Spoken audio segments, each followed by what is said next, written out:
Welcome to civils फोड़ो। आज हम एक नया चैप्टर स्टार्ट कर रहे हैं, एक्चुअली नया सब्जेक्ट स्टार्ट कर रहे हैं, एनवायरनमेंट एंड इकोलॉजी, क्योंकि इसके अंदर काफ़ी वेटेज है क्वेश्चंस का। सो इसलिए हमने सोचा कि this should also be the part of your preparation, जो हमारी तरफ से दिया जा रहा है रेगुलर वीडियोस पीवाईक्यू सीरीज में, राइट। सो यहाँ पे हम कुछ वही पीवाईक्यूज देखेंगे, 2025 से लेकर के पीछे की तरफ जाएंगे और वो सारे क्वेश्चंस देखेंगे जो यूपीएससी उन एग्जाम्स को कंडक्ट करती है, उन सारे क्वेश्चंस को हम देखेंगे, राइट। लेकिन आगे बढ़ने से पहले हमें यह समझना पड़ेगा कि एनवायरनमेंट सेक्शन का कितना वेटेज है और किस चैप्टर से कितने क्वेश्चंस पूछे जा रहे हैं, राइट। सो ये चैप्टर अभी हमने चूज किया है, the chapter is biodiversity, but will come to it later. The first thing is year wise number of questions अगर आप देखोगे, ठीक है। सो लास्ट 10 ईयर्स का है, ठीक है। 2026 में 20 क्वेश्चंस पूछे गए थे, 2024 में 20 क्वेश्चंस पूछे गए हैं अगेन। और क्योंकि यहाँ पे 20 क्वेश्चंस ऐसा दिख रहा है, पर कभी कभी ज्योग्राफी वाले क्वेश्चंस भी यहाँ पे ऐड हो सकते हैं, साइंस एंड टेक वाले भी, तो इसलिए कभी कभी नंबर ऊपर नीचे हो सकता है, but 20 out questions will be there, ठीक है। उसके बाद 16 है, 19 है, 22 है। सो हम क्या देख रहे हैं कि 15 मिनिमम है और 20 यस 21 22 22 मैक्सिमम गया। सो 15 से लेकर के 22 के बीच में क्वेश्चंस आएंगे, जिसमें से कुछ ऐसे क्वेश्चंस होंगे जो बहुत डिफिकल्ट होंगे, आप आंसर नहीं कर पाएंगे, like 5-6 questions will be there. बाकी के 10 टू 15 क्वेश्चंस आप इजीली सॉल्व कर पाएंगे, राइट। सो 10 टू 15 क्वेश्चंस का हमारा ऐसा टारगेट होना चाहिए कि ये क्वेश्चंस हमसे ना छूटे। पर इसको इंश्योर करने के लिए you need to understand the previous year paper, क्योंकि जब आप रिवाइज करोगे, अभी रिवीजन का टाइम है, अब तो और फ्रेश पढ़ना नहीं चाहिए। आई वुड सजेस्ट कि ऐसा कुछ भी नया ना पढ़ो अभी, क्योंकि टाइम नहीं है, राइट। सो एग्जाम के जस्ट 2-3 मंथ्स पहले जितना पढ़ लिया एनफ, नाउ स्टार्ट रिवीजन। सो जब आप रिवीजन स्टार्ट करते हैं, देन कम्स कि कौन सा चैप्टर है जिसके ऊपर सबसे ज्यादा फोकस होना चाहिए, right. This thing is very important, and once you understand this, your revision का जो एफिशिएंसी है वो इंक्रीजेस एक्सपोनेंशियली, ठीक है। सो विल सी कि किस टॉपिक के ऊपर सबसे ज्यादा क्वेश्चन पूछे गए हैं, राइट, एनवायरनमेंट के अंदर। And when you go into that topic wise questions, तो आप देखेंगे कि बायोडाइवर्सिटी के ऊपर सबसे ज्यादा क्वेश्चन पूछे गए हैं, 41 क्वेश्चंस आर देयर बायोडाइवर्सिटी से, ठीक है। Alone biodiversity has 41 questions. उसके बाद कन्वेंशन एंड ऑर्गेनाइजेशन से 23 क्वेश्चंस हैं, ठीक है। लॉज एंड पॉलिसी से अगेन 23 क्वेश्चंस हैं। फॉरेस्ट लॉ से 5 क्वेश्चंस पूछे गए हैं, एग्रीकल्चर से 18। Unconventional sources of energy, energy से अगेन हर साल ही क्वेश्चन ऑलमोस्ट पूछे ही जाते हैं। सो 12 क्वेश्चन यहाँ से है। पोल्यूशन अगेन एक वेरी इंपॉर्टेंट टॉपिक, जिससे 19 क्वेश्चन। क्लाइमेट चेंज तो ऑब्वियसली पूछा ही जाएगा, सो 15 क्वेश्चंस यहाँ से भी पूछे गए हैं। सो आप समझ सकते हैं कि बायोडाइवर्सिटी का वेटेज सबसे ज्यादा है, इसलिए हमने बायोडाइवर्सिटी चैप्टर ही सबसे पहले लिया है, ताकि जिसका वेटेज सबसे ज्यादा है उसको पहले डील किया जाए, राइट। और व्हेन यू स्टार्ट रिवीजन, सो उस समय आपका ये ध्यान होना चाहिए कि किस टॉपिक पे, किस चैप्टर पे आपका ध्यान सबसे ज्यादा जाना चाहिए, किसको सबसे ज्यादा बार रिवाइज करना है, ठीक है। Once you understand this, then we can start the questions, ठीक है। और उसमें हम आते हैं पहले क्वेश्चन पे, and this is your first question, जो कि 2025 के हैं। ये सारे वाले जो स्क्रीनशॉट जैसे दिख रहे हैं, all these questions are from 2025 only, ठीक है। और एक अच्छी चीज ये है कि 2025 में फर्स्ट टाइम इन्होंने एक न्यू टाइप का क्वेश्चन इंट्रोड्यूस किया है, right, and that is the statement 1, statement 2 and statement 3, 3 statement type questions. क्योंकि असर्शन रीजन में मोस्टली क्या होता है, अभी तक हमने देखा था, असर्शन रीजन में 2 स्टेटमेंट्स ही होते हैं, ठीक है। एक असर्शन होगा, एक रीजन होगा, और उसी के बेसिस पे हमें एक्सप्लेनेशन देना होता है, आंसर चूज करने होते हैं, and we have to figure out कि दोनों स्टेटमेंट में से कौन सा सही है, कौन सा गलत है। यहाँ पे एक स्टेटमेंट 1 लिया गया है, and this statement itself is true. इसको क्वेश्चन सही मान के ही ये सारे ऑप्शंस बनाए गए हैं, पर एग्जाम हॉल में यू हैव नो आइडिया, क्योंकि यहाँ पे ये नहीं लिखा गया है कि ये स्टेटमेंट जो है वो सही है, ठीक है। ये पहले आपको बताया नहीं गया है, पर जब आप इसको सॉल्व करना स्टार्ट करेंगे, देन यू विल रियलाइज कि ये स्टेटमेंट फर्स्ट जो है वो ऑलरेडी ट्रू है। इसको यूपीएससी ट्रू मान के ही एग्जामिनेशन हॉल में आपके सामने रखा है, ठीक है।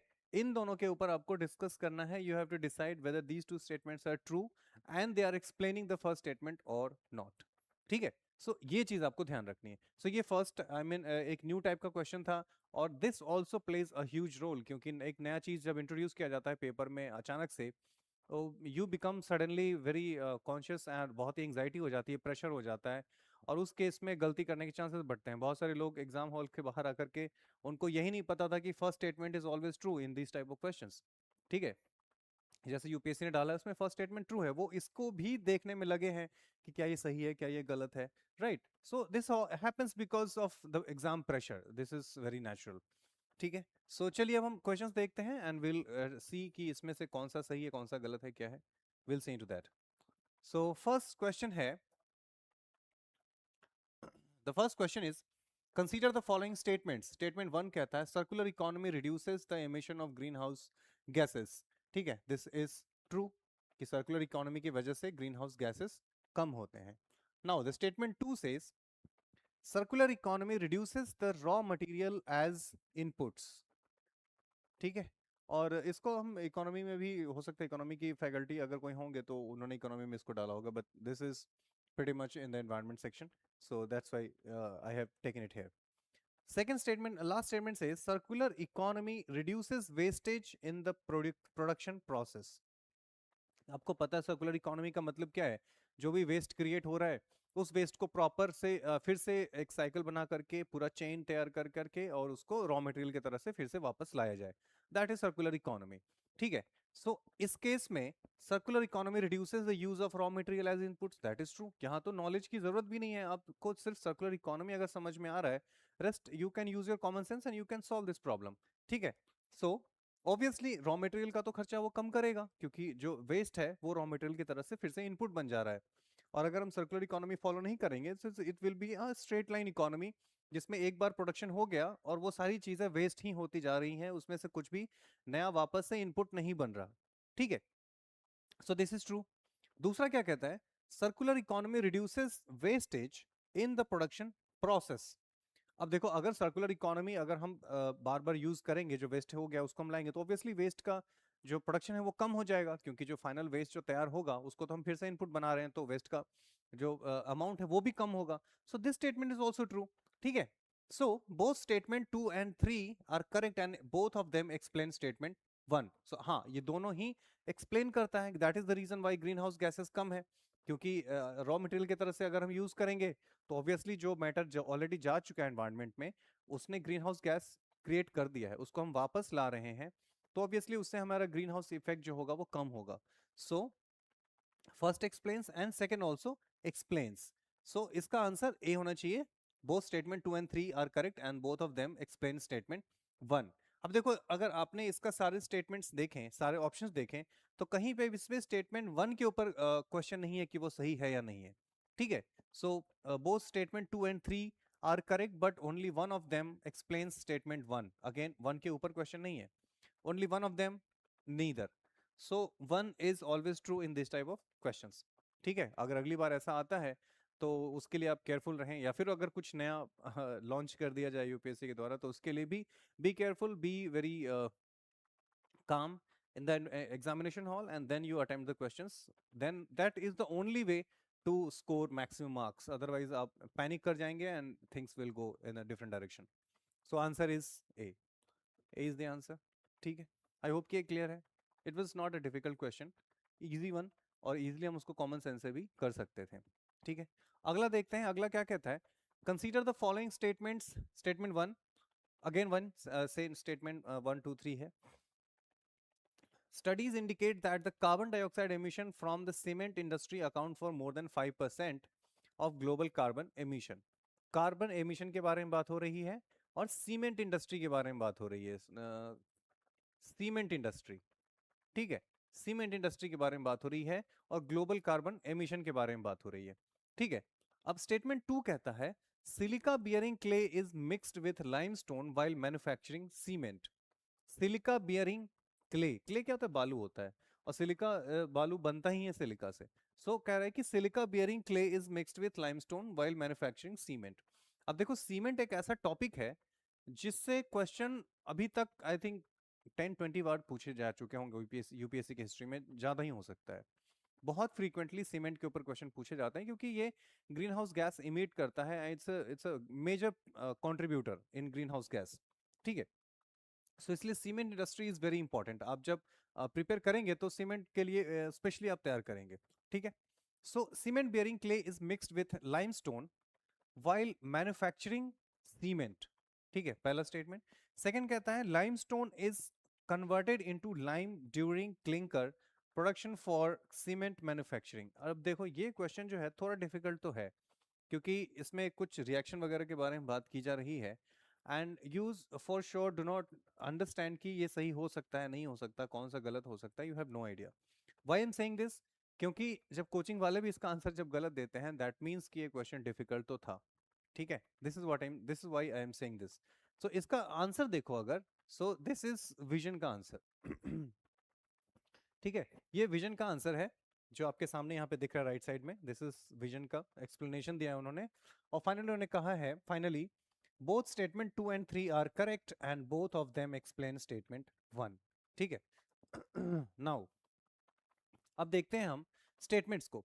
Silica bearing clay is mixed with limestone while manufacturing cement. ये बात सही है, क्योंकि जब सीमेंट बनाते हैं तो उसमें लाइमस्टोन के साथ हमें बालू मिक्स करना पड़ेगा, right, for the cement production.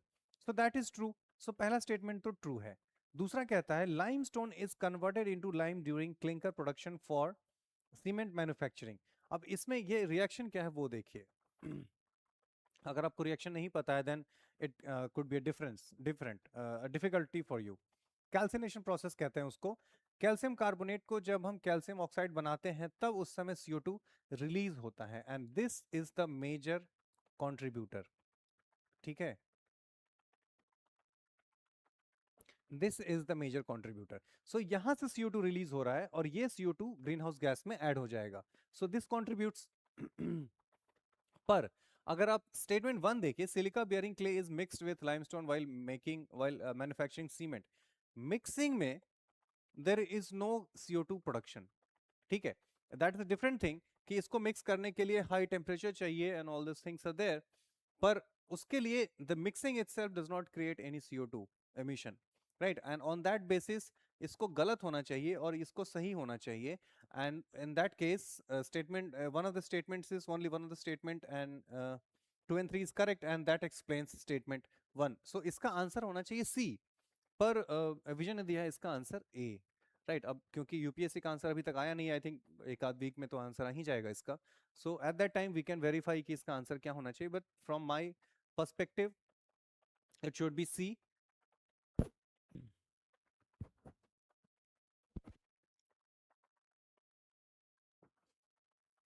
सो इसका आंसर होना चाहिए सी, बट विजय ने इसका आंसर दिया है ए. लेट्स सी इसकी यूपीएससी का क्या कहना है इसके ऊपर, राइट. सीमेंट इंडस्ट्री से 7 to 8% ग्लोबल CO2 का प्रोडक्शन होता है. That's a major contributor. More than 5% बोला है, so 7 to 8% is true. Data is true. ठीक है. Limestone CaCO3. Calcination is CaCO3 को जब हम कैल्शियम ऑक्साइड में चेंज करते हैं, दिस इज क्लिंकर. ठीक है, इसको क्लिंकर कहते हैं. So this is something that you should know. बाकी सीमेंट इंडस्ट्री के ऊपर you must create a proper note, क्योंकि उससे क्वेश्चन फिर से पूछे जाने के चांसेस हैं. बहुत बार पूछे जा चुके हैं इसके पहले भी, आगे भी पूछे जाएंगे. सो इसलिए बी केयरफुल. ओके, नेक्स्ट कहता है COP28 के ऊपर है. अब 28 के बारे में पूछा जा रहा है. ठीक है, 28 2023 में हुआ है, ये पेपर 2025 का है, तो ये कितना पुराना न्यूज़ भी ये लोग पिक कर रहे हैं. So that is something you should pay attention to. At the 28th United Nations Conference, Climate Change Conference, COP28, India refrained from signing the Declaration on Climate and Health. ठीक है, ये इन्होंने एज अ फैक्ट आपको बता दिया कि India did not sign it. Statement 2 कहता है the COP28 declaration on climate and health is a binding declaration and if signed it becomes mandatory to decarbonise health sector. अब देखो, इन्होंने क्वेश्चन दिया तो है पुराना, पर है ये कॉन्टेम्प्रेरी, क्योंकि जितने भी कॉप्स होते हैं they are non binding, generally non binding. ठीक है. सो यहां पे ये जो बोल रहा है कि ये बाइंडिंग है, वो गलत हो गया. So this statement is wrong. COP declaration on climate and health is a binding declaration. This statement is wrong, right. बाकी इसका सही है. If it becomes mandatory it will be very difficult to I mean India will have to decarbonize health sector. That part is correct. Half of the part is correct, half of the part is wrong, and that's why it is wrong. Second statement कहता है if India's health sector is decarbonized, the resilience of its healthcare system may be compromised. क्योंकि India का जो health sector है वो उसमें जो energy का कंजम्पशन है that comes from fuel fossil fuels, ठीक है। अब अगर उसको हम ये अगर हम डिक्लेरेशन साइन करते कॉप 28 में, तो हमें डीकार्बोनाइज करना पड़ता है, यानी कि हम जितना भी कार्बन रिलेटेड एनर्जी सोर्सेस है उसको कम करना पड़ता। एंड हेल्थ सेक्टर में हो सकता है कि उसकी जो रेजिलियंस है, उसकी जो कह सकते हैं यूजफुलनेस है, वो कम हो जाती है ना। यूजफुलनेस नहीं कह सकते हम, रेजिलियंस ही कहेंगे, usefulness is very weak word. So उस केस में may be health sector compromise हो सकता है। So that in that case second statement is correct but first is wrong, right. And in that way इसका answer हो जाएगा only one is correct, only one of the statements 2 and 3 is correct and that explains statement 1। और इसीलिए sign नहीं किया होगा, ठीक है, यही तो रीजन है, right. So again C should be the right answer, ठीक है। कुछ डेटा है, COP resolutions are generally non binding, Paris agreement is binding, ठीक है, लेकिन उसके अंदर जो एनडीसीज है, नेशनली डिटरमिन्ड कंट्रीब्यूशंस, वो बाइंडिंग नहीं है, ठीक है, ये नॉन बाइंडिंग है, पर पेरिस अग्रीमेंट इज बाइंडिंग, ठीक है। कॉप 28 2023 में दुबई में हुआ है, कॉप 29 बाकू अजरबैजान में 2024 में हुआ है, COP 30 hangar convention centre Brazil में हुआ है 2025 में, और 2026 का अभी होगा जो कि नवंबर दिसंबर के पास होता है, हर साल सेम टाइम पे ही होता है, राइट। सो मेंस के टाइम पे क्योंकि उस समय मेंस भी हो जाएगा उसके पहले ऑब्वियसली, तो अगले मेंस के लिए वो इंपॉर्टेंट होता है। सो इस साल के मेंस के लिए कॉप 2030 विल बी इंपॉर्टेंट, ठीक है। नेक्स्ट है आर्टिकल 6 के बारे में। अब देखो पेरिस अग्रीमेंट का आर्टिकल 6 पूछा है ना। इस साल का क्या है 2025 के क्वेश्चंस, क्योंकि इस टाइप के क्वेश्चंस इन्होंने डाले हैं, तो एनवायरनमेंट में कुछ डिफिकल्ट क्वेश्चंस बनाए हैं, ठीक है। ये सारे questions these are the questions is not something you can answer easily, ठीक है। सो ये डिफिकल्ट क्वेश्चंस हैं, पर देखिए क्या है। पर इस क्वेश्चन को मैंने जब देखा first time, I would like ठीक है इसको तो किया जा सकता है, sometimes you can take risk, ठीक है। सो क्या कहता है article 6 of the Paris agreement on climate change is frequently discussed in global discussion on sustainable development and climate change. You know कि फर्स्ट स्टेटमेंट ट्रू है, ठीक है। Now statement 2 कहता है article 6 of the Paris agreement climate change sets out the principle of carbon markets. अब अगर आपने Paris agreement के बारे में पढ़ा है, वेगली भी पढ़ा है, एक बार भी पढ़ा है, तो आपको ये पता होगा कि पेरिस अग्रीमेंट में कार्बन मार्केट बनाने की बात की जाती है। On that basis this is correct, पर आर्टिकल 6 के बारे में है कि नहीं, दैट इज इंपॉर्टेंट, ठीक है। पर अगर आपको बिल्कुल भी नहीं पता है तो if you want to take risk इतना तो कर सकते हैं। Article 6 of the Paris agreement on climate change intends to promote inter country non market strategies to reach their climate targets, ठीक है। ये बात भी सही है, राइट, लेकिन इसके लिए आपको थोड़ा तो रिस्क लेना पड़ेगा, अदरवाइज फिर पेरिस अग्रीमेंट के इतने सारे आर्टिकल्स पढ़ना is difficult, you cannot do it, right.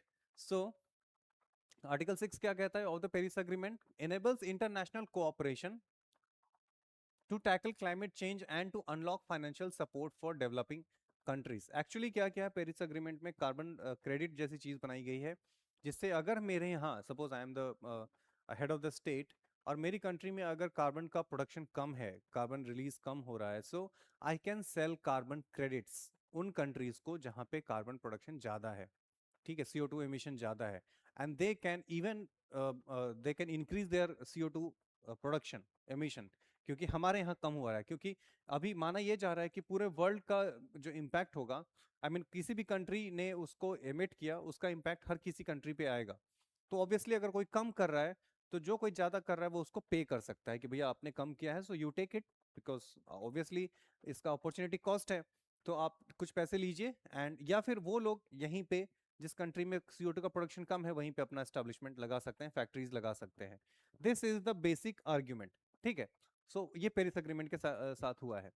There are three components to Article 6. 6.2 कहता है provides accounting and reporting guidance to for parties to use internationally transferred mitigation outcomes towards the nationally determined contributions, ठीक है। Article 6 establishes new NFCC mechanism which can be used to trade high quality carbon credits, carbon credits की बात अभी हमने की, और provides opportunities for non market based cooperation for enhancing climate action, ठीक है। सो इस बेसिस पे ये दोनों स्टेटमेंट सही है और आप उसको मार्क कर सकते थे। लेकिन अगर आपने जरा सा भी पढ़ा है पेरिस अग्रीमेंट के बारे में, थोड़ा सा ध्यान दिया है, तो आपको समझ में आएगा कि इस आर्टिकल 6 भी बहुत बार मेंशन किया जाता है। ठीक है, और ये दोनों चीजें उसका बैकबोन है पेरिस एग्रीमेंट का। तो उस बेसिस पे दोनों स्टेटमेंट सही हो जाएंगे और एक्सप्लेन भी करेगा, सो ए इसका राइट आंसर हो जाएगा। ठीक है, सो 34 का A. I would say this is difficult, पर अगर आपने थोड़ा ध्यान से किया होता, थोड़ा अगर पहले से पढ़ा हुआ है ठीक से, तो you could have done it. ठीक है, अगला देखिए, ये तो बिल्कुल ही स्ट्रेंजर क्वेश्चन है, बिल्कुल बॉम्ब फोड़ दिया ऐसा है। पर let's see, regarding peacock tarantula, Gooty tarantula, consider the following statement, it is an omnivorous crustacean. Omnivorous crustacean, crustacean वो होते हैं जिनके जो हड्डी जैसा स्ट्रक्चर है वो उनकी बॉडी के ऊपर हो, जैसे कि स्पाइडर हो गया या फिर क्रैब्स हो गए, they are crustaceans. its natural habitat in India is only limited to some forest areas. In its natural habitat it is arboreal. Arboreal का मतलब वो होते हैं जो पेड़ों पे रहते हैं, पेड़ों पे रहते हैं, नीचे नहीं आते। ठीक है, ये arboreal होते हैं species। अब इसके बारे में पता करना है ना, how do you know about this species this much detail? ठीक है, मैंने जो रेफरेंस बुक्स आते हैं और जिन्होंने भी पब्लिश किया है, मैंने उन सबका छान मारा और कहीं पे भी इतना डिटेल नहीं है। सो आप अगर आप पढ़ के भी जाते स्टिल, अगर आपको सब कुछ याद भी होता तब भी आप ये क्वेश्चन नहीं कर पाते। This question is really difficult. ठीक है, बट द फैक्ट इज कि this is not omnivores, this is a carnivore. जो स्पाइडर है वो इंसेक्ट्स खाता है। अगर आपको स्पाइडर पता है कि एक स्पाइडर है, तो आप कर सकते थे कि स्पाइडर्स आर नॉट कार्निवोर, वो घास नहीं, omni sorry, they are not vegetarians, वो घास नहीं खाते, so obviously they are carnivores. So ये ओमनिवोर वाला गलत हो जाएगा, पहला जैसे ही गलत होता है। अब यहाँ पे थर्ड ऑप्शन आपको चेक करना है क्योंकि सेकंड तो सही है। In its natural habitat it is an arboreal species. Now यहाँ पे क्योंकि मकड़ियां जमीन पे भी रहती हैं, पेड़ों पे भी रहती हैं, सो फिर आप यहाँ पे फंस जाते हैं, तो it is a difficult question. Now let's go to the facts. The Gooty tarantula is also known as the peacock tarantula, क्योंकि उसके कलर की वजह से। ठीक है, पीकॉक टारंटुला आर कार्निवोर्स। ठीक है, meaning it primarily eat other animals specially insects. ठीक है, क्रिटिकली एंडेंजर्ड है। Now this thing is important, आप ये ध्यान में रखिए, क्योंकि जरूरी नहीं कि यूपीएससी में अगर ये आया है तो फिर दूसरे एग्जाम्स में नहीं आएगा, किसी और एग्जाम में पूछे जाने के चांसेस इसके काफी ज्यादा है।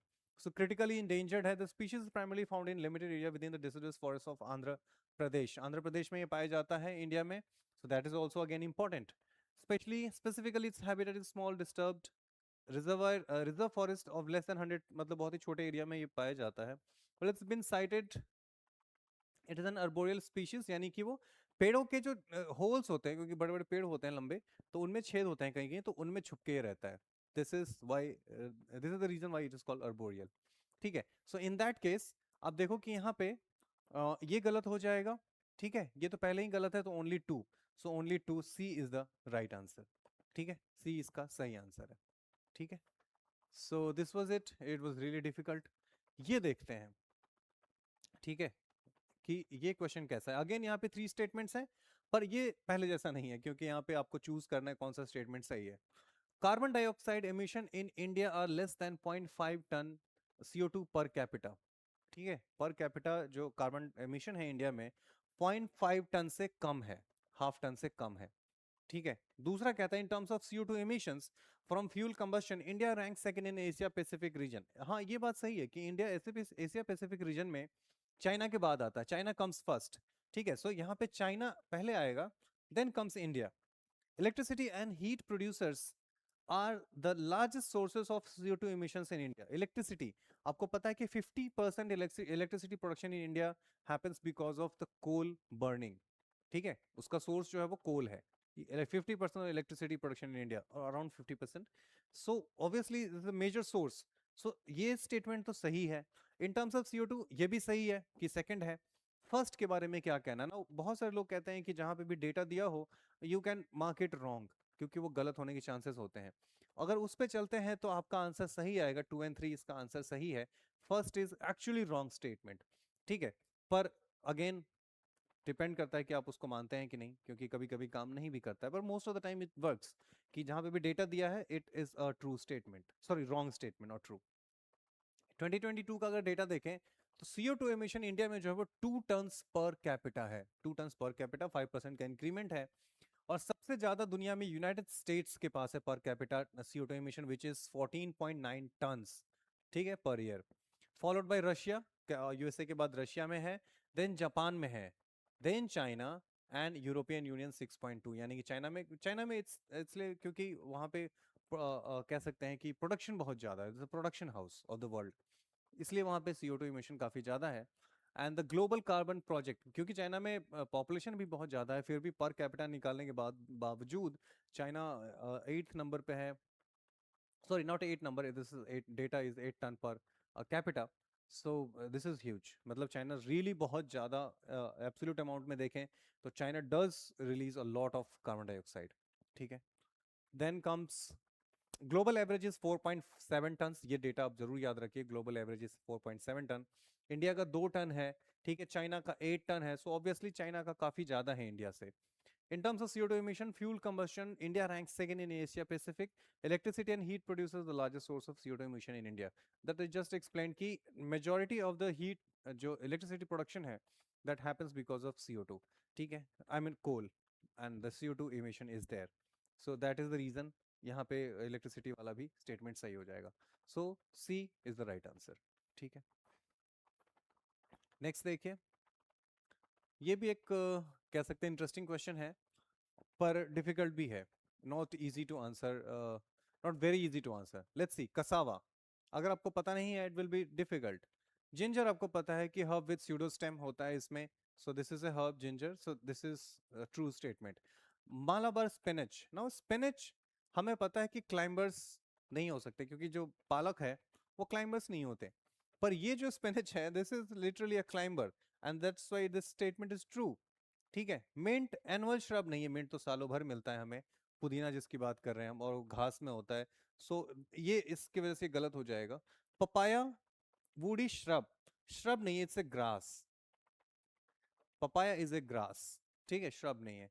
So on that basis this is wrong, but how do you know all this details?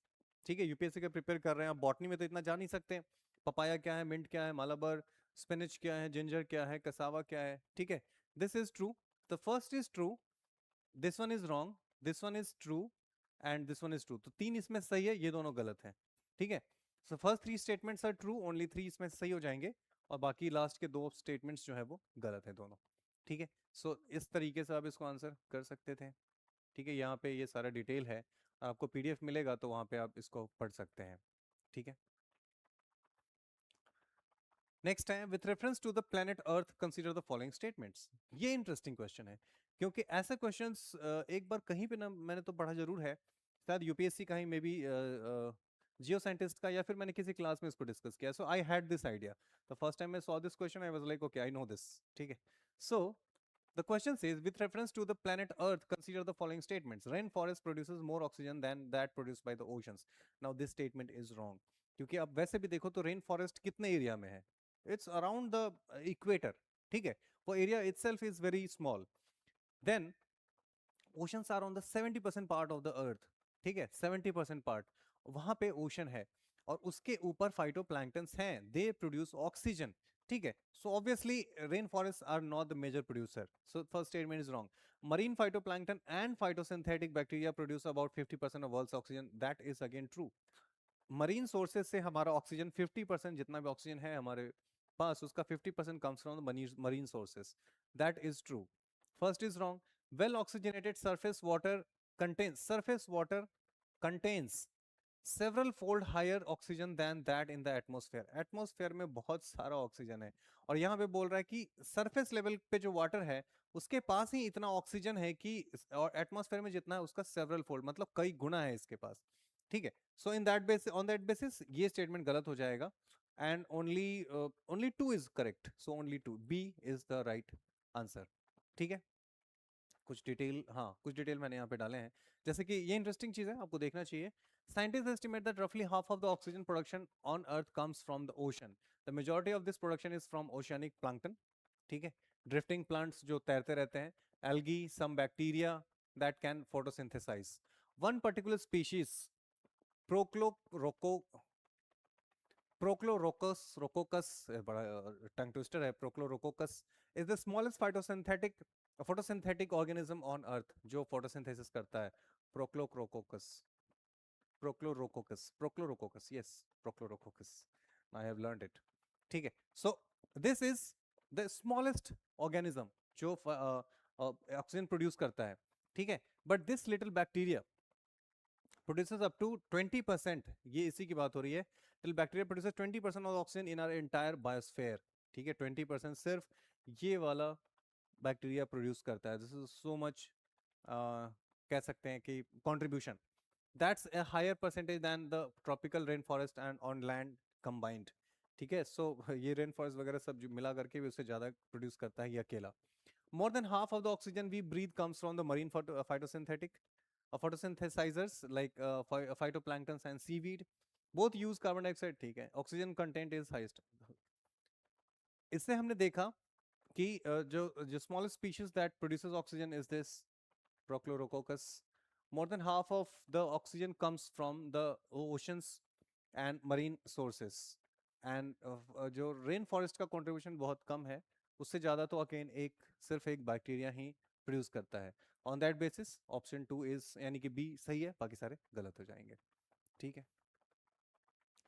ये क्वेश्चन, ऐसे क्वेश्चंस जब भी मिले, ठीक है, कि प्लास्टिक किस में मिलता है, आपको पता है कार टायर्स में तो प्लास्टिक होंगे, इसमें रबर से तो बनता ही है, ठीक है, बट प्लास्टिक भी उसको स्ट्रेंथ देने के लिए डाला जाता है, सो ऑब्वियसली ये तो होगा ही. आई ग्लास लेंसेस, ऑब्वियसली जो ग्लासेस हैं वो प्लास्टिक से बनते हैं, ट्रांसपेरेंट प्लास्टिक से, तो ये तो होगा ही. सिगरेट बट्स में हो सकता है आपको डाउट हो, पर क्यों ना होगा, जब इतने सारे जगहों पे है तो यहाँ पे भी होगा, ठीक है. इन दैट केस आपको ऑल 3 मार्क करना चाहिए. ऐसे क्वेश्चंस देखो, आपको ना एग्जाम हॉल में जब आप क्वेश्चन सॉल्व करोगे तो थोड़ा रीजनिंग भी इस्तेमाल करो. क्वेश्चन का ट्रेंड भी आपको पता होना चाहिए कि यूपीएससी कैसे कैसे क्वेश्चन पूछती है, वहाँ पे कैसे कैसे आंसर सेट करती है, ऑप्शंस कैसे होते हैं. Once you know the history of UPSC का पेपर सेटिंग का जो हिस्ट्री है, then you will be doing even better in your examination hall, ठीक है. इसलिए PYQ series is very important. इसका ऑल हो जाएगा, ऐसे क्वेश्चंस में ज़्यादा जान लगाने की जरूरत भी नहीं है, ठीक है. Again this question is very very beautiful. कहता है यहाँ पे statement 1, activated carbon is a good and an attractive tool to remove pollutants from effluent streams and to remediate contaminants from various industries. अभी इसमें क्या एक्टिव कार्बन क्या है? Active carbon का मतलब होता है ऐसे कार्बन, जैसे कि चारकोल हो गया, जिसमें बहुत सारा पोर्स हो, जो एब्जॉर्ब कर सके चीजों को, ठीक है. और चारकोल जो है वो पॉल्यूटेंट्स को एब्जॉर्ब करेगा क्योंकि उसमें पोर्स हैं, it will absorb. This is the reason this is called active carbon, ठीक है. एक्टिव कार्बन आपने ये भी देखा होगा, ऐसे फेस वॉश आते हैं मेन के लिए, उसमें चारकोल डाल के वो बेचते हैं. मेन वाले फेस वॉश में ये लोग चारकोल डालते हैं, विमेन वाले में पता नहीं क्या क्या डालते हैं. So this is again very racist idea, कुछ अच्छी चीजें डालो, ठीक है. So statement 1 says activated carbon is a good and an attractive tool to remove pollutants. So ये तो बात सही है, ठीक है, इसमें तो कोई डाउट ही नहीं है. सेकंड कहता है activated carbon exhibits a large surface area. Obviously जब उसमें इतने सारे पोर्स हो जाएंगे तो उसका सरफेस एरिया बढ़ जाएगा, क्योंकि every pore has a hole in it and that hole has a surface area, तो उसका सरफेस एरिया काफी बढ़ जाएगा, सो एब्जॉर्प्शन बढ़ जाएगा, ठीक है. Exhibits large surface area and a strong potential for absorbing. Absorbing है, चलो अब यहाँ पे एक नया टर्म आ गया है. Absorption and adsorption are two different things, ठीक है. You must understand this. Absorption जो है,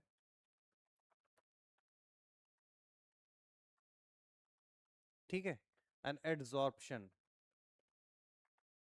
अगर आपने केमिस्ट्री पढ़ा है 12th में तो उसमें एक चैप्टर होगा सॉलिड स्टेट.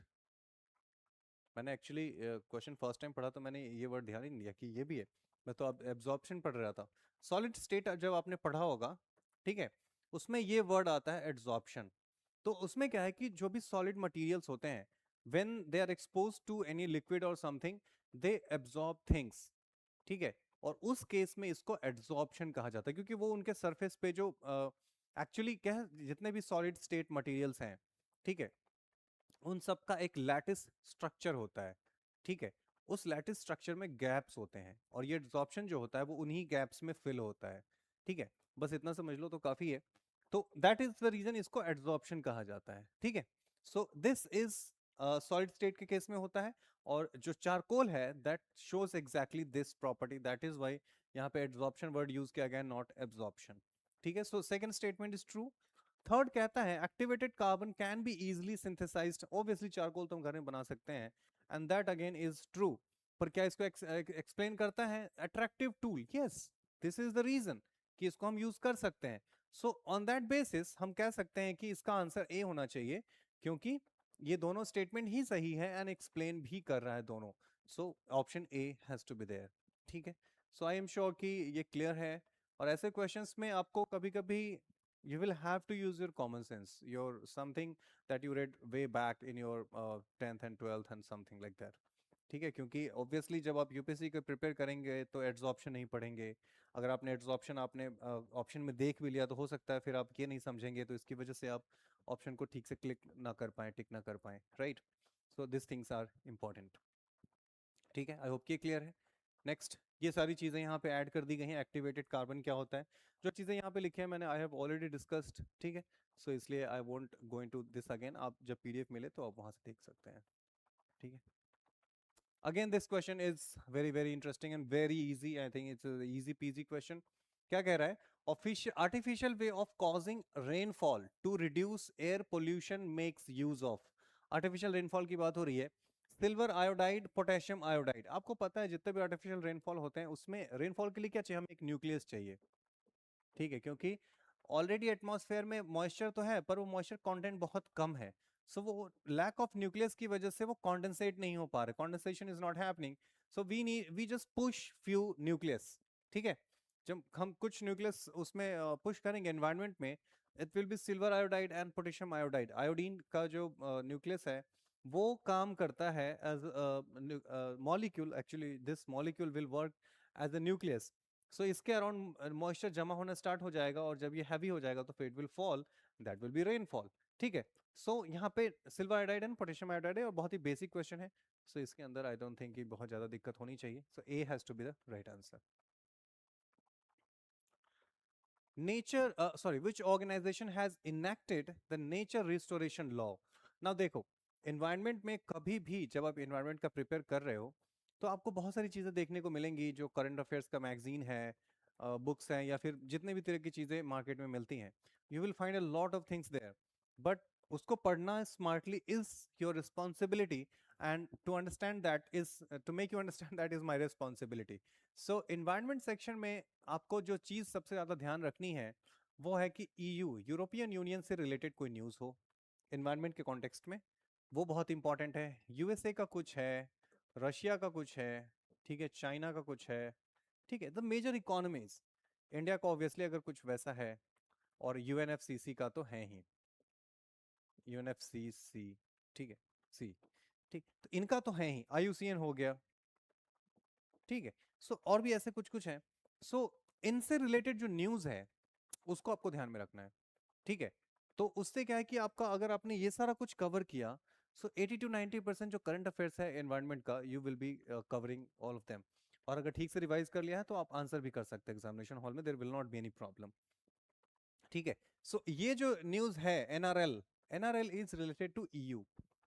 ठीक है, और ऐसा नहीं कि सिर्फ इस बार को देख के मैं बोल रहा हूँ, पिछले कई सालों से हम देखते आ रहे हैं, और हर बार जो न्यूज़ होता है वो ईयू से रिलेटेड होगा, या फिर यूएसए से रिलेटेड होगा, रशिया वगैरह से, इन्हीं सब से होता है, और वहीं से क्वेश्चन बनाए जाते हैं। ठीक है, डेटा प्राइवेसी का भी जो न्यूज़ था ईयू से ही लिया गया है, उसको भी पूछा गया है। So these things are important, तो आपको वहां पे ध्यान रखना है। Okay, to tackle climate change, अब तो आंसर ही हो गया यूरोपियन यूनियन। ठीक है, अब उसके लिए नेचर रिस्टोरेशन लॉ। ठीक है, अगस्त 2024 में ये आई मीन फोर्स में आ चुका है, that's why the question came in 2025।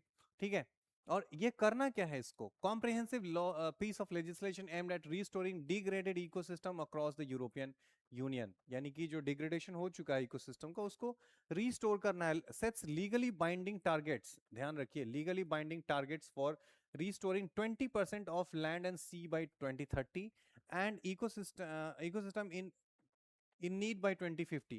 2050 तक सारे इकोसिस्टम्स एंड 2030 तक 20%। सो ये अलग अलग टारगेट्स हैं इनके। India is not part of it. ठीक है, क्योंकि ऑब्वियसली ईयू का है तो इंडिया पार्ट क्यों होगा। ओके, मेलानिस्टिक टाइगर के ऊपर क्वेश्चन पूछा गया है। अभी 2025 के सारे क्वेश्चन यहाँ पे हो चुके हैं। ठीक है, यहाँ तक हमने 2025 के क्वेश्चंस देखे हैं, और यहाँ से आगे अब जो भी क्वेश्चंस होंगे वो 2024 एंड उसके पीछे और अलग अलग एग्जाम्स के होंगे, क्योंकि इसके पहले सिर्फ यूपीएससी प्रीलिम्स 2025 का था। यहाँ से चीजें बदलेंगी अब देखो, सीएपीएफ 2024 में पूछा गया है with reference to black tigers. ठीक है, Which of the following statements is are correct? They are also referred to as melanistic tigers. देखो ब्लैक टाइगर्स जो है उनकी कोई अलग से कोई जीन्स नहीं है, बस उसमें म्यूटेशन हो जाता है जिसकी वजह से उनका कलर थोड़ा चेंज हो जाता है. So they are also called melanistic tigers. So this statement is true. In India, they are found only in Simlipal Tiger Reserve. In Odisha is also true. Both statements are true. और इसके लिए कुछ information आपके पास है. We have 10 black tigers, ठीक है, जिसको melanistic tiger भी कहते हैं, और ये सिर्फ सिमलीपाल टाइगर रिजर्व में ही मिलता है, और ये आपके लिए इस बार के पेपर के लिए काफी इंपॉर्टेंट है. ठीक है. बंगाल टाइगर, अब देखो जितने भी इंडिया में टाइगर्स हैं they all are variant of Bengal tigers only. ठीक है, उसी से सब निकलते हैं, बस उसी में म्यूटेशन होगा और उसके बाद कलर उनका चेंज होने लगता है. सिमलीपाल टाइगर रिजर्व 1994 में बनाया जाता है, प्रोजेक्ट टाइगर 1973 में आता है. ठीक है. मयूरभंज एलिफेंट रिजर्व भी उसके पास है, UNESCO world network of biosphere reserve में भी सिमलीपाल को इंक्लूड किया गया है. ये सब कुछ इंफॉर्मेशन है जो आप ध्यान में रख सकते हैं. ठीक है. Otherwise melanistic tiger is really important. ठीक है. स्टैंडर्ड ऑरेंज, कुछ और टाइगर्स के कलर्स हैं, जैसे स्टैंडर्ड ऑरेंज जो बंगाल टाइगर है जो सबसे ज्यादा मिलता है. White tiger again a genetic mutation causing white coat. Bihar में पटना के जू में अभी रिसेंटली न्यूज में आया था कि जो व्हाइट टाइगर है उसकी हालत इतनी खराब कर दी है सो कि वो बेचारा चल भी नहीं पा रहा था. ठीक है, तो पटना के जू में उसको रखा हुआ है और आई डोंट नो कि अभी उसकी क्या हालत है, उसको लोग खाना पीना दे रहे हैं कि नहीं. असम में भी है, बंगाल में भी है व्हाइट टाइगर. गोल्डन टैबी जो इसी से काफी मिलता जुलता है, ये हमें अलग अलग पार्ट्स में मिलता है. मेलानिस्टिक टाइगर सिर्फ सिमलीपाल में मिलता है हमें, और कहीं नहीं मिलता. सिमलीपाल नेशनल पार्क में हमें देखने को मिलता है. ठीक है. ओह, ये रिपीट हो गया. एनीवेज, नेक्स्ट क्वेश्चन है, which one of the following shows a unique relationship with an insect that has co-evolved with it, and that is the only insect that can pollinate this tree. UPSC 2024 में पूछा है. ठीक है. इसका source है NCERT, and this is the fig tree. ठीक है, जो ऐसा कैरेक्टरिस्टिक शो करता है कि इसके लिए एक पर्टिकुलर इंसेक्ट होगा जो वही इसको पॉलिनेट करेगा. ठीक है. और क्योंकि होता क्या है कि flowers have lot of juice, जो बहुत सारे कीड़े हैं बाहर उड़ रहे हैं, दे नीड इट. ठीक है, पर वो उसको पॉलिनेट नहीं कर सकते, तो इसलिए फ्लावर्स भी उसको अपने आप को प्रोटेक्ट करने के लिए, अपना नेक्टर प्रोटेक्ट करने के लिए उसने खुद को बाइंड कर लिया है फिग ट्री ने किसी एक इंसेक्ट के साथ, और they pollinate with that insect only. ठीक है. So it's a very exclusive relationship. ठीक है. So fig tree is that there. ये मैंने एनसीईआरटी से ही के पेज का ही लिया है यहाँ पे screenshot. It means that a given fig tree can be pollinated only by its partner wasp species and no other species नहीं करेगा. The female wasp uses the fruit not only as an oviposition egg laying site but also uses developing seeds within its fruit for nourishing its larva. So it's give and take, दोनों का काम इससे चलता है. ठीक है. सो NCERT is again important, क्योंकि basic अगर कुछ पूछा जाएगा और ये 12th की बायोलॉजी में है, so you have to be careful. Ecotone, ecotone पूछा गया है, और ये कब का क्वेश्चन है? ओके. ये ऐसा क्वेश्चन है जो इतनी बार पूछा जा चुका है जिसका कुछ काउंटिंग ही नहीं है. अलग अलग एग्जाम्स में, बहुत सारे एग्जाम्स में पूछा जा चुका है. इकोटोन है क्या? अब देखो जितने भी इकोसिस्टम्स होते हैं, मान लो इकोसिस्टम 1 है, ठीक है, और ये इकोसिस्टम 2 है. सो ऑब्वियसली इकोसिस्टम 1 से इकोसिस्टम 2 में जाने के लिए there has to be a gradual change. ठीक है. सो उस ग्रेजुअल चेंज में, when there is a gradual change, तो यहाँ पे क्या है कि कुछ चीजें बदलेंगी. तो यानी इसका भी कुछ कैरेक्टरिस्टिक्स होगा और इसका भी होगा, और ये एक न्यू टेरिटरी भी हो जाएगा एक तरीके से. जैसे कि मान लो कि ये है एक फॉरेस्ट और ये है डेजर्ट. ठीक है.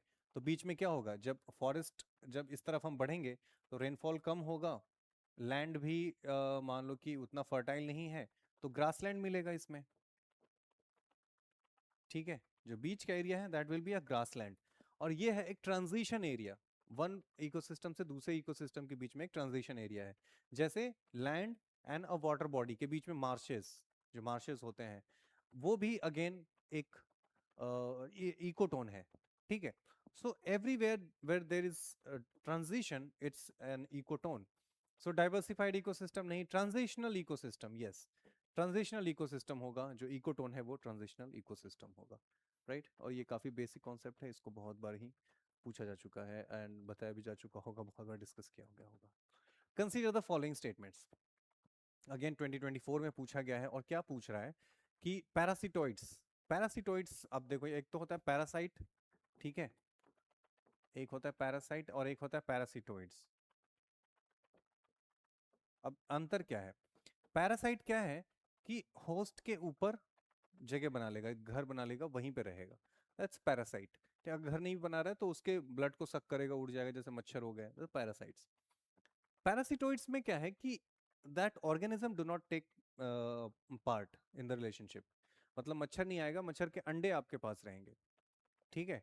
तो उनका जो लार्वा है, that becomes the relationship, that continues the relationship between the host and the someone who exploits, ठीक है, और द पैरासिटोइड्स, ठीक है। तो यहाँ पे जो लार्वा है, दैट प्लेज द रोल, यहाँ पे ऑर्गेनिज्म खुद, यानी कि इंसेक्ट ही कह ले, क्या ऑर्गेनिज्म कहना, जो इंसेक्ट है वो खुद रोल प्ले करेगा, यहाँ पे उसका larva, that is the difference. First case में पैरासाइट होगा, सेकंड केस में पैरासिटोइड होगा, ठीक है। सो फ्लाइज, यस, मक्खियां अंडे देके चली जाती हैं। Wasp, yes. टर्माइट्स लकड़ी खाते हैं, तो इनको अंडे देने की जरूरत नहीं है, तो टर्माइट्स नहीं होंगे। सेंटीपीड्स क्या होते हैं? वो सेंटीपीड्स ऐसी चीज है जो छोटा होता है और वो सारे इंसेक्ट्स को खा जाता है, जिसको खाया जा सकता है, वो होता है, तो वो भी अंडे नहीं देगा। कैनाबिड बीटल्स, कैराबिड बीटल्स, यस। तो ये तीन है जो पैरासिटोइड्स हैं, ये दोनों नहीं है। लेकिन ये क्वेश्चन डिफिकल्ट था, क्योंकि आप टर्माइट्स तो इजीली गेस आउट कर सकते थे कि टर्माइट्स नहीं होंगे, सेंटीपीड्स के बारे में आपको आइडिया नहीं है, बीटल्स के बारे में भी आइडिया नहीं है, फ्लाइज वॉस तो आप इजीली गेस कर सकते थे कि ये तो होंगे, ठीक है। पर डिफिकल्ट था इसलिए, तो क्योंकि ऑप्शन ही ऐसा बना दिया है कि आपको पता होना ही चाहिए कितने सही है इसमें से, सो ओनली 3 इज करेक्ट, ठीक है। इसका बी आंसर हो जाएगा। अगला, ये सारा डिटेल हमने यहाँ पे ऐड कर दिया है, you can go through them. Consider the following plants, groundnut, soybean, ये आसान है, यूपीएससी अगेन 24 में पूछा है, बोल रहा है कि कौन सा पी फैमिली से आता है। देखो ग्राउंडनट को भी हम पीनट कहते हैं, तो ये तो ऑब्वियसली पी फैमिली से आता है। सोयाबीन, जिसके भी ऐसे दाना छील के उसके अंदर से दाना निकाला जाए, मटर निकाला जाए, चना निकाला जाए, देखो all come from the pea family. Horse gram, काला चना, ठीक है। So all this are from the pea family, so all 3, ठीक है। ये इजी था, इसको करना वाज नॉट डिफिकल्ट, ठीक है। The organism cicada, frog hopper and pond skater, skater, frog hopper and cicada are क्या है? बर्ड्स है, फिश है, इंसेक्ट है, रेप्टाइल्स है, क्या है इनमें से, ठीक है। और ये करंट अफेयर्स में भी था उस समय का 2024 में, सो दिस इज द केस। आपको पता करना है कैसे आंसर करेंगे। देखो मैंने जो इसमें क्लू निकाला था और सही भी किया था। पॉन्ड स्केटर, स्केटर का मतलब होता है तैरने वाला, मतलब ऊपर ऊपर चले, ठीक है, स्केटिंग करने वाला, स्केटिंग करने वाला है, इसका मतलब है किसी सरफेस पे चलेगा। Reptiles do not do that, fish, birds do not do that, तो इंसेक्ट, क्योंकि हमने देखा है पानी के ऊपर ऐसे चलते हुए मकड़ियों को, so this is how insects do it. सो आप देख सकते हैं यहाँ पे डिटेल्स, सॉरी मैंने ऐड नहीं किया, सो यस, इंसेक्ट्स इसका आंसर हो जाएगा, right. This is how sometimes you have to solve the questions. Then comes की यूपीएससी फी अगेन प्री 2024 में पूछा गया है, और पूछा है कि इन कंट्रीज से रिलेटेड ये जो एनिमल्स है मैचिंग, इंद्री, ठीक है, एल्क एंड बोनोबो, ये तीन है और तीनों बिल्कुल ही नए नाम लग रहे हैं। कैसे करेंगे आप, ठीक है। द गुड थिंग इज कि ऐसे क्वेश्चंस को आपको छोड़ देना चाहिए अगर आपको पता नहीं है तो। उसमें भी आप यहाँ पे एलिमिनेशन नहीं यूज कर सकते, यू मस्ट नो कि कौन सा ऑप्शन सही है, कौन सा ऑप्शन गलत है, ठीक है। देखिए ये भाई साहब है इंद्री, एल्क एंड बोनोबो, ठीक है, चिलिंग, ये दोनों मंकीज हैं। This also looks monkey, this is a deer. Indri is endemic to Madagascar, Madagascar में ही सिर्फ मिलता है। एल्क जो है red deer, found in North America, and bonobos can only be found in forest in Congo river, यानी कि Africa में आपको मिलेगा, रिपब्लिक ऑफ कॉन्गो। अब देखिए यहाँ पे मेडागास्कर, इंद्री, इंडोनेशिया तो किसी में है नहीं, ब्राजील में है एल्क, और बोनोबो है आपका कॉन्गो, ठीक है। सो इसलिए ये पूरा सेटअप ही गलत है, तो इसका आंसर हो जाएगा नन, ठीक है। पर some questions you should leave in the examination hall, I would say. Again, this is something that anyone could do. Let's see how. Again 2024 में पूछा गया है, lions do not have a particular breeding season. You do not know about that. Okay, that's okay. Unlike most other big cats, cheetah do not roar. चीता जो है वो cat की family का होता है, ठीक है, और उसको दे डू नॉट रोर, उसकी म्याऊ होती है, ठीक है, जैसे बिल्लियों की होती है. सो ये सही है, do not roar. Unlike male lions, male leopards do not proclaim their territory by scent marking. अब देखो यहाँ पे कुत्ते भी अपना मार्किंग करते रहते हैं खंबे खंबे में, तो भाई लेपर्ड क्यों नहीं करेगा, तो ये भी गलत हो गया. जैसे ही थर्ड गलत होता है आपका सही हो जाएगा, ठीक है, और ये भी सही हो जाएगा. Lions do not have a particular breeding season. So इस तरीके से आपको क्वेश्चन करना पड़ेगा, क्योंकि ऐसे क्वेश्चंस के लिए यू कैन नॉट प्रिपेयर, ठीक है, यू कैन नॉट प्रिपेयर, ठीक है. आप कुछ भी पढ़ लो, देयर इज अगले साल कुछ और पूछ लेंगे. So this question was made to answer like this only, ठीक है. सो इसका आंसर हो जाएगा बी, एंड आई होप कि अगली बार अगर ऐसा क्वेश्चन आपको मिले तो will crush them. Identify the land biome on the basis of the given characteristics. Their climates are characterized by high rainfall and temperature that vary from cold to mild. ठीक है, cold to mild. High rainfall. So obviously tropical नहीं हो सकता, tropical नहीं हो सकता क्योंकि high rainfall तो है, पर cold to mild temperature बोल रहा है, so tropical नहीं हो सकता. बोरियल फॉरेस्ट वो होते हैं जो हाइट पे होते हैं, ठीक है, सो वहाँ पे हाई रेनफॉल नहीं होता, तो ये भी नहीं होगा. मेडिटेरियन भी नहीं, अब टेम्परेट तो है ही ऑलरेडी, टेम्परेट में रेनफॉल भी है और टेम्परेचर भी माइल्ड है, ठीक है. सो इस तरीके से इसका आंसर बी हो जाएगा. I think this is the last. Yes. Again tropical savanna biome is tropical grassland with scattered drought resistant trees. देखो ग्रासलैंड जो है उसमें ट्रीज भी होती हैं, पर दे आर वेरी स्कैटर्ड, क्योंकि वहाँ पे मॉइस्चर नहीं है, रेनफॉल नहीं है, so that is the reason. Trees होंगे but very less. So scattered drought resistant trees होंगे जो सुखाड़ को झेल सके, ऐसी ट्रीज. तो this is true. Temperate deciduous forest biome is a high latitude altitude region in the Himalaya. Temperate deciduous forest biome is a high altitude region in the Himalaya. That is true. ठीक है. Temperate coniferous forest biome is found in very dry environment where temperature ranges from very cold to very hot.